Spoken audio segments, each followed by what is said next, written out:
राज ठाकरे यांच्याकडे खरं तर अगदी बोटावरती मोजता येईल इतकेच निष्ठावान आहेत. आणि त्यातलाही एक निष्ठावान चेहरा आज भाजपच्या गटामध्ये सामील झालेला आहे. संतोष धुरी यांनी आज भाजपमध्ये पक्षप्रवेश केला आणि त्यानंतर त्यांनी पत्रकार परिषद घेऊन राज ठाकरे आणि उद्धव ठाकरे दोघांच्याही धोरणावरती टीका केलेली आहे.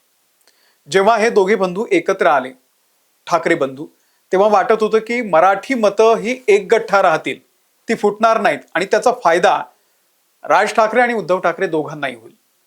पण उलटच होत आहे. ज्या लोकांना तिकीट मिळालं नाही, जे अनेक वर्ष तुमच्या सोबत होते पण ऐन वेळेवर त्यांना डावललं गेलं, असे अनेक लोक ठाकरे गटाला आणि राज ठाकरे यांना सोडून जात आहेत. आणि मुंबई महानगरपालिका निवडणुकीच्या तोंडावरती हा एक मोठा धक्का मानला जातोय. नेमकं काय घडतंय? मुंबईमध्ये ठाकरे बंधूंची स्ट्रॅटेजी एकत्र येण्याची ही त्यांच्यावरतीच उलटतीये का? या सगळ्यावरती आज या व्हिडिओमधून बोलूयात. संतोष धुरी यांनी पक्ष नेमका का सोडला? पत्रकार परिषदेमधून त्यांनी नेमका काय खुलासा केला? कोणत्या भाजपच्या नेत्यानं संतोष धुरी यांना भाजपमध्ये आणलेलं आहे हे सविस्तर तुम्हाला सांगणार आहे. व्हिडिओ शेवटपर्यंत बघा. नमस्कार, मी अमोल किन्होळकर. आपण पाहत आहात महाराष्ट्र टाइम्स ऑनलाईन. तर संतोष धुरी हे कोण आहेत ते आपण आधी बघितलं पाहिजे. संतोष धुरी हे मनसेचे मुंबईमधले जे काही राज ठाकरे यांचे थोडेफार निष्ठावान त्यांच्या आजूबाजूला असतात, जसं की संदीप देशपांडे असतील, बाळा नांदगावकर असतील, नितीन सरदेसाई असतील, यांच्यासारखे जे नेते आहेत त्यांच्यामध्ये आणखी एक नाव म्हणजे संतोष धुरी यांचं होतं. फार काही मोठं पद नव्हतं, माजी नगरसेवक होते. राज ठाकरे यांच्या कट्टर समर्थकांपैकी एक व्यक्ती म्हणून संतोष धुरी यांची ओळख होती. गेल्या अनेक वर्षांपासून दादर भागामध्ये मनसेची पताका खांद्यावर घेऊन ते आपला लढा देत होते. 2017 साली झालेल्या महानगरपालिका निवडणुकीमध्ये संतोष धुरी यांचा खरं तर पराभव झालेला होता. आणि या वेळच्या निवडणुकीमध्ये, यंदाच्या या मुंबई महानगरपालिकेच्या निवडणुकीमध्ये वॉर्ड क्रमांक 194 मधून मनसेकडून तिकीट मिळावं अशी त्यांची इच्छा होती. पण झालं काय की दोघे ठाकरे बंधू एकत्र आले आणि त्यामुळे वॉर्ड क्रमांक 194 जो आहे तो ठाकरे गटाला सुटला आणि त्यामुळे त्यांना तिकीट मिळालेलं नाहीये. आणि यातून ते नाराज होते असं बोललं जाते. आणि त्यांना वॉर्डमधून उमेदवारी मिळावी यासाठी खरं तर संदीप देशपांडे हे सुद्धा खूप आग्रही होते. त्यांनीही जोर लावला. पण ही जागा जी आहे ती उद्धव ठाकरेंच्या पक्षाला सुटली आणि त्यांचं मुंबई महानगरपालिकेला निवडणूक लढण्याचं स्वप्न भंगलं. आणि त्यानंतर आज त्यांनी भाजपमध्ये प्रवेश केला. भाजपमध्ये प्रवेश केल्यानंतर एक पत्रकार परिषद घेतली आणि त्या पत्रकार परिषदेमधून संतोष धुरी यांनी राज ठाकरे आणि उद्धव ठाकरे या दोघांवरही टीका केली. काय म्हणाले ते? की राज ठाकरे यांनी हिरवं रक्त असलेल्या लोकांसोबत युती केलेली आहे. या लोकांनी मनसेचा पूर्णपणे ताबा घेतलाय. राज ठाकरे यांनी आमचा पक्ष त्यांच्या समोर पूर्णपणे सरेंडर केलेला आहे. कोणासमोर? उद्धव ठाकरेंच्या समोर. संतोष धुरी यांचं हे वक्तव्य अनेक अंगाने महत्वाचं आहे. की जे म्हणत होते ना की दोन्ही ठाकरे बंधू एकत्र आले तर ताकद वाढेल, असं होत नाहीये, उलटच होत आहे. जे निष्ठावान आहेत, ज्यांना डावललं गेलंय, ती लोक आता मनसे असतील किंवा ठाकरे गटाकडून सुद्धा हे होत आहे, तिकडची ही लोक सोडून जात आहेत. आणि त्यामुळे भाजपचा गमछा त्यांच्या खांद्यावरती पडल्या त्यांनी दोघाही ठाकरे बंधूंना जोरदार लक्ष केलेलं आहे. मुंबईमध्ये मनसेला 52 जागा सोडल्या माहिती आपल्याला. त्यापैकी 7 ते 8 सीट निवडून येतील की नाही याची ही शाश्वती नाहीये असं त्यांनी म्हटलेलं आहे. म्हणजे 52 पैकी 7-8 सीट जरी निवडून आल्या तरी खूप झालं असं संतोष धुरी यांचं म्हणणं आहे. उद्धव ठाकरे गटानं कोणत्या सीट दिल्या मनसेला की ज्या सीटवरती ठाकरे गटाकडे उमेदवारच नव्हते आणि ज्या ठिकाणी त्यांचे विद्यमान नगरसेवकांचं नाव खराब झालेलं आहे, अशा सीट त्यांनी मनसेला दिलेल्या आहेत.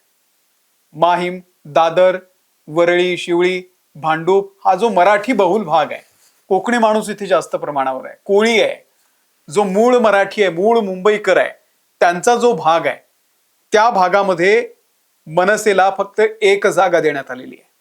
आणि त्यामुळे जो मराठी बहुल भाग आहे त्या ठिकाणी जास्तीत जास्त जागा निवडून येण्यासाठी ठाकरे गटानं आपले उमेदवार उभे केलेले आहेत. आणि ठाकरे गटानं त्यांना ज्या सीट सोडायच्या होत्या त्याच मनसेला दिल्यात, हा पहिला आक्षेप त्यांचा होता. आता अर्थात या पत्रकार परिषदेमधून त्यांनी हे स्पष्ट केले की मी काय मला नगरसेवकाचं सीट मिळालं नाहीये किंवा मला एव्ही फॉर्म दिला गेला नाहीये म्हणून मी सोडतोय, हे कारण त्यांनी दिलेलं नाहीये. पण त्यांची नाराजी स्पष्ट आहे. ते 194 वॉर्ड मधून लढायला तयार होते, परंतु त्यांना तिथून लढता आलेलं नाहीये. ठाकरे गट आणि मनसेनं मुंबईमध्ये जागा वाटप सुरू असताना प्रत्येक विधानसभा मतदारसंघामध्ये मनसेला 2 जागा सोडायचं असं ठरलेलं होतं. ते फॉर्म्युला सांगतायत की नेमकं काय ठरलं होतं दोघा बंधूंमध्ये. आणि दादरमधल्या वॉर्ड क्रमांक 190 आणि 192 आपल्याला मिळणार नाहीत असं नितीन सरदेसाई यांनी सांगितलं. की दादरमध्ये हे जे 2 वॉर्ड आहेत, मराठी बहुल वॉर्ड आहेत, 190 आणि 192, ते मनसेला मिळणार नाहीत. नितीन सरदेसाई यांनी जेव्हा हे संतोष धुरी यांना सांगितलं, तेव्हा संतोष धुरी यांनी सांगितलं की मग मला मोकळं करा, मला आता नाही राहायचं पक्षामध्ये. म्हणजे अशा पद्धतीनं आमच्याच जागा, ज्या भागावरती, ज्या वॉर्डमध्ये आमची ताकद आहे, त्या ठिकाणी जर आम्हाला अशा पद्धतीनं डावललं जात असेल तर मला मोकळं करा. तो वॉर्ड देखील प्रकाश पाटणकर यांच्याकडून काढून घेण्यात आला. मला जागा वाटपाच्या चर्चेत घेतलं नाही आणि उमेदवारीही दिली नाही. म्हणजे उमेदवारी दिली नाही ते भाग सोडा, पण जागा वाटप होत असताना सुद्धा आम्हाला त्यामध्ये त्या सगळ्या चर्चेमध्ये घेतलं नाही. मलाच नाही तर संदीप देशपांडे यांना देखील या चर्चेमध्ये सामील करून घेतलं नाहीये. आणि हे का घेतलं नाहीये तर वांद्र्यामधल्या, म्हणजे वांद्रे भागातला जो बंगला आहे, त्या बंगल्यावरून हा आदेश आला होता की या दोघांना जागा वाटपापासून दूर ठेवा. कोणाला? संतोष धुरींना आणि संदीप देशपांडेंना. आणि त्यामुळे मी आज पक्ष सोडतोय. जागा वाटपामध्ये आम्हाला कुठेही चर्चेमध्ये सामील करून घेतला नाही आणि आम्हाला तिकीटही दिलं नाही. मग आम्ही का राहावं हा सवाल त्यांनी केलेला आहे.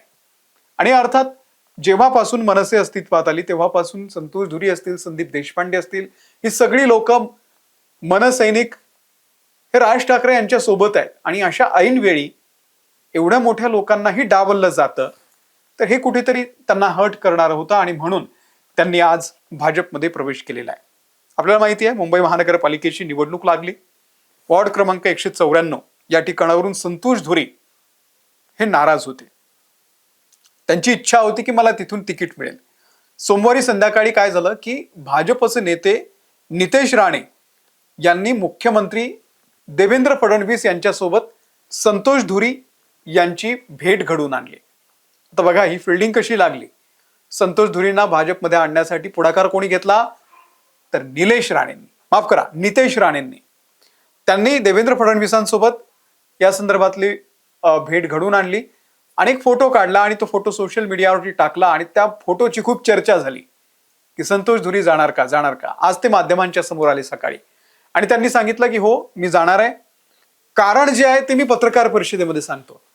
आणि मग त्यांचा दुपारी आज पक्षप्रवेश पार पडला आणि त्यानंतर त्यांनी ही सगळी माहिती दिली की नेमकं काय घडलंय आणि मी का नाराज आहे. त्यांनी एक एक करून सगळ्या या गोष्टी सांगितल्या आणि त्यानंतर त्यांनी आता भाजपचा गमछा आपल्या गळ्यामध्ये घातलेला आहे. आणि निलेश राणे यांचे त्यांनी आभार मानले की निलेश राणे कोकणातले नेते आहेत, ते मला भेटायला आले, ते माझ्या कायम संपर्कात असायचे, काही काम असलं की मी त्यांना भेटायचो, त्यांनी अनेकदा आम्हाला मदत केलेली आहे. काल संध्याकाळी ते माझ्यासाठी सिंधुदुर्गवरून मुंबईमध्ये आले, हा त्यांनी खास उल्लेख केला त्यांचा की एवढ्या कामासाठी ते आले. या गोष्टीचं मला चांगलं वाटलं. मनसेमध्ये माझी कदर नाहीये हे त्यांनी एक वाक्य बोललं की मनसेनं माझी कदर नाही केली. आणि त्यामुळे नाराज होऊन संतोष धुरी यांनी आज आपल्या पक्षाचा या ठिकाणी राजीनामा दिला आणि त्यांनी आज भाजपमध्ये प्रवेश केलेला आहे. तर हे सातत्यानं धक्के जे आहेत ते मनसेला बसतायत. खरं तर दोघे बंधू एकत्र आल्यानंतर मराठी मतं इकडे तिकडे जाणार नाहीत अशी शंका होती, परंतु उलटच घडतंय. ठाकरे बंधूंना या ना त्या मार्गानं अशा पद्धतीनं आपलीच लोक जी आहेत, जवळची लोक, ती सोडून जात आहेत. पुढच्या काळामध्ये आता ही सगळे कार्यकर्ते सोडून गेल्यानंतर पुढच्या काळामध्ये याचे परिणाम नेमके काय होतात, यांच्या वॉर्डमध्ये नेमकं काय घडतं, यांची मतांची ताकद खरंच भाजपला त्या ठिकाणी कामी पडतीये का, हे सगळं 15 तारखेला कळेल, 16 तारखेला कळेल नेमकं काय घडलंय. तुर्तास या व्हिडिओमध्ये इथेच थांबतोय. धन्यवाद.